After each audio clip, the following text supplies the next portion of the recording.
Hi hello నమస్తే అండి. మీరందరూ ఎలా ఉన్నారు? బాగున్నారా? నేను శ్యామలా గ్రీన్. మన ఇంటి రుచులు ప్రోగ్రామ్కి స్వాగతం సుస్వాగతం.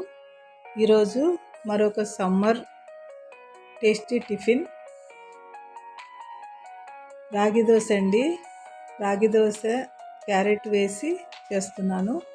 రాగి దోశ అంటే ప్యూర్గా రాగి పిండితోనే నేను చేయట్లేదు. ఇప్పుడు దోశ పిండిలోకి రాగి పిండి మిక్స్ చేసి నేను దోశ వేస్తున్నాను.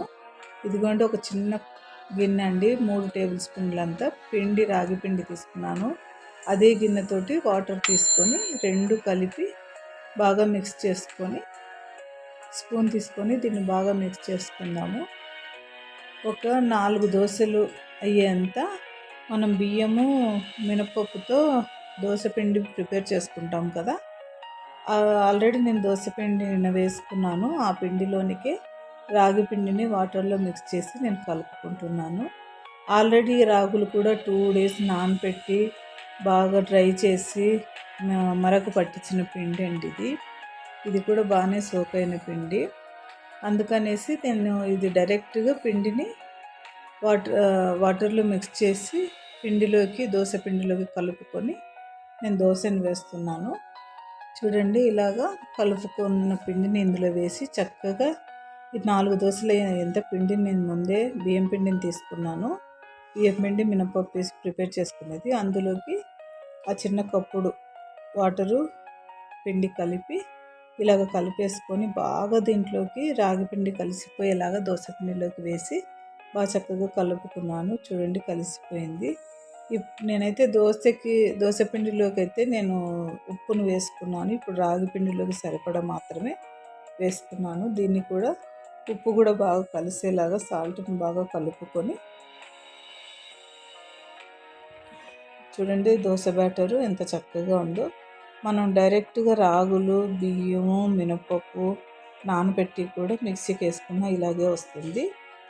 కాకపోతే ఇంకా ఒక 20 మినిట్స్ ముందు రాగి పిండిని కలిపి పెట్టుకొని కూడా కలుపుకోవచ్చు, బాగుంటుంది.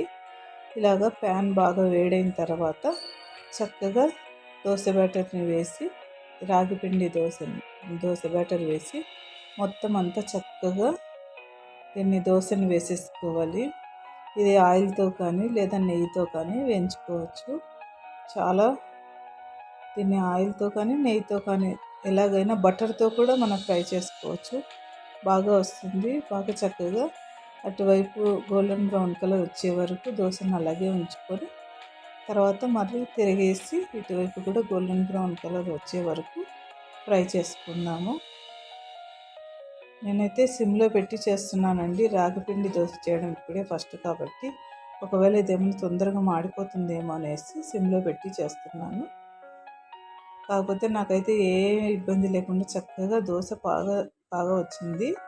చూడండి, నేను ఇప్పుడు ఇంకా దోశను కూడా ఇటువైపు అంతా చక్కగా బాగా వేగిపోయింది. ఇలాగ తిరగేసి 2 వైపులా ఇప్పుడు దోశ పైన ఆయిల్ వేసాం కాబట్టి మనం ఇలా తిరగేసినప్పుడు అటువైపు కూడా ఆయిల్కి చక్కగా గోల్డెన్ బ్రౌన్ కలర్ వచ్చే వరకు దోశను ఫ్రై చేసుకోవాలి.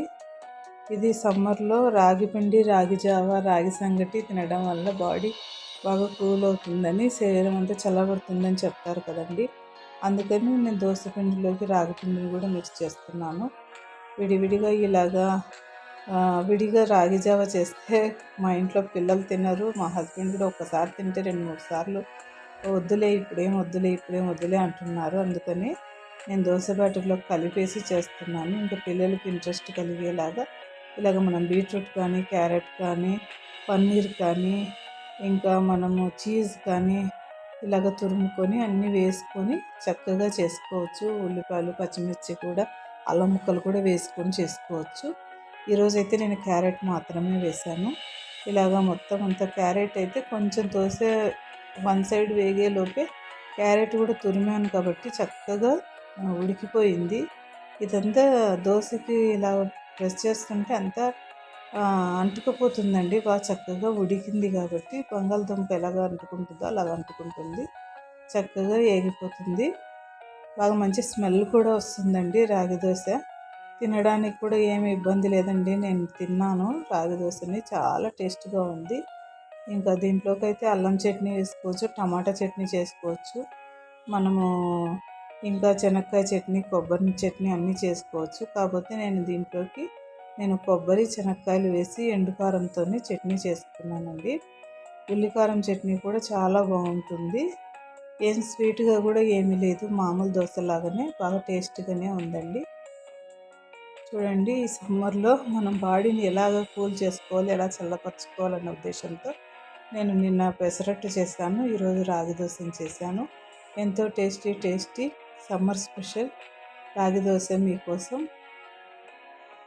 ఈ సమ్మర్లో మీరు కూడా ఇలాగే రాగి దోశను చేసుకొని తిని చూసి కామెంట్ ద్వారా ఎలాగుందో నాకు తెలియపరచండి. ఈ వీడియో మీకు నచ్చినట్లయితే లైక్ చేయండి, షేర్ చేయండి, సబ్స్క్రైబ్ చేసుకోవడం మర్చిపోకండి, బెల్ ఐకాన్ కొట్టండి. ఇలాంటి మరెన్నో ఇంట్రెస్టింగ్ వీడియోల కోసం నా ఛానల్ని సబ్స్క్రైబ్ చేయండి. Thank you for watching.